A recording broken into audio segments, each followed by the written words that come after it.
राम जय जय राम। श्री कृष्ण गोविंद हरे मुरारे, हे नाथ नारायण वासुदेव। ओम नमः परमहंसा स्वादित चरण कमल चिन्मकरंदाय भक्तजनमानस निवासाय श्री रामचंद्राय। भगवान श्री कृष्ण के चरित्र कथा में, लीला गुणगान कथा में सुखिया नाम मालिन की एक कथा आती है।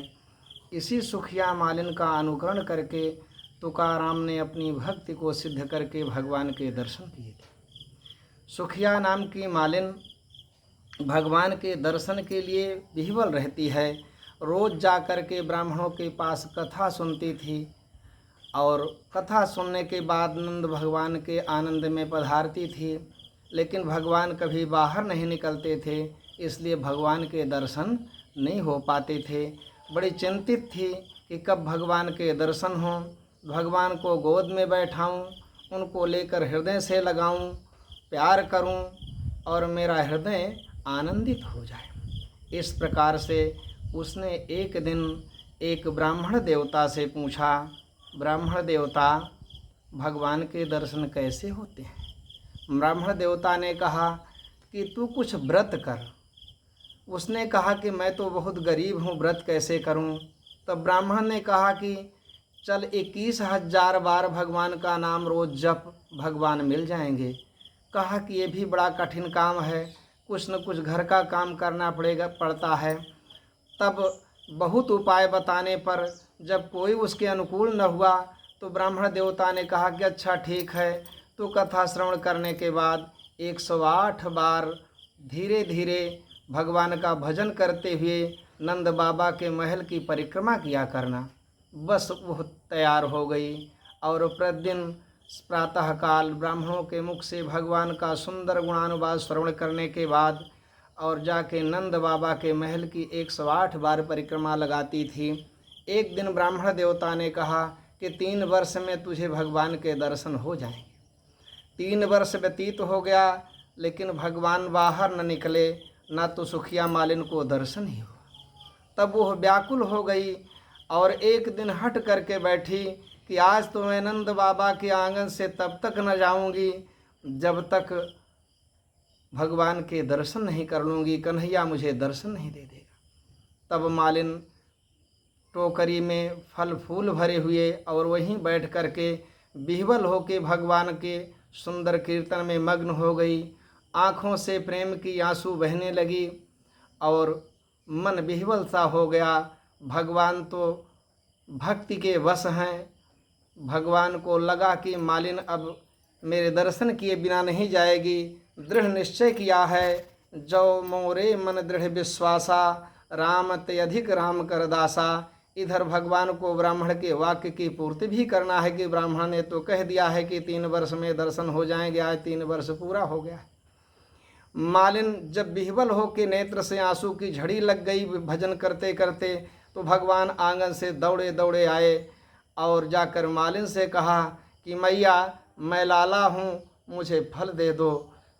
मालिन ने देखा, सुंदर अद्भुत स्वरूप था, सिर पर मोर पंख था, गले में सुंदर वन फूलों की माला पड़ी हुई थी, कमर में करधनी थी, मंद मंद मुस्कुरा रहे थे।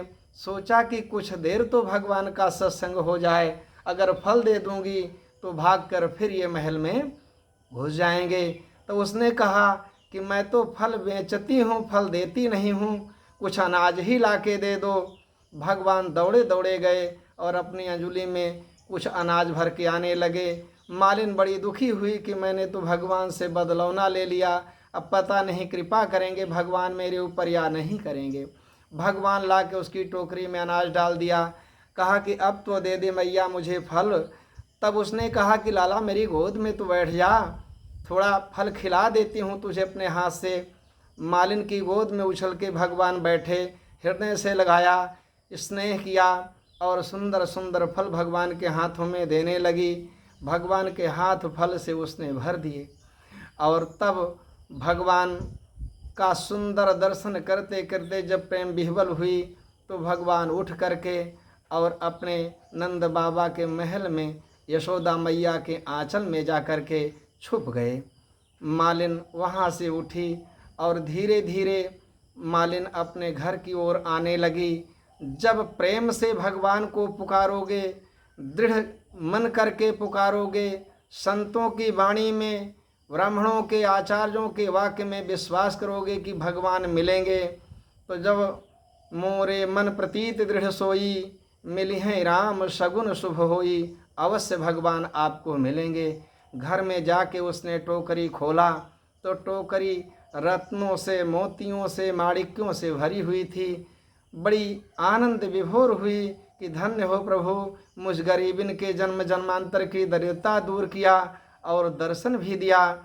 इसलिए भुक्ति और मुक्ति, संसार के सुख और मोक्ष दोनों लेना है तो भक्ति रूपी व्यसन को अपनाइए। लोगों को तंबाकू खाने का व्यसन है, पान खाने का व्यसन है, चाट चबैना खाने का व्यसन है, तमाम गंदी वस्तुओं को खाने पीने, पहनने, ओढ़ने का व्यसन है, लेकिन भगवान के नाम लेने का व्यसन कभी किसी ने पाला नहीं।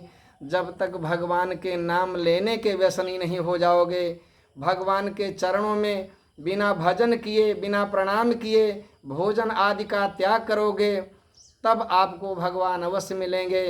क्योंकि जो बिना भगवान का भजन किए हुए भोजन करता है वो पाप का भोजन करता है। जो भगवान का भजन करके भोजन करता है उसके सारे कलमश, सारे मोह, सारे दुख दूर हो जाते हैं। और यहाँ तक कि बिना भगवान ठाकुर जी को तुलसी डाल के भोग लगाए भोजन कभी करना नहीं चाहिए। और भजन भी अनिवार्य है, भजन करने के बाद ही भोजन करना चाहिए। यज्ञ शिष्टासना नित्यम मुच्यते सर्वकिल विषयी, भुंक्ते ते त्वघम पापम ए पचन्ते आत्म कारणात्।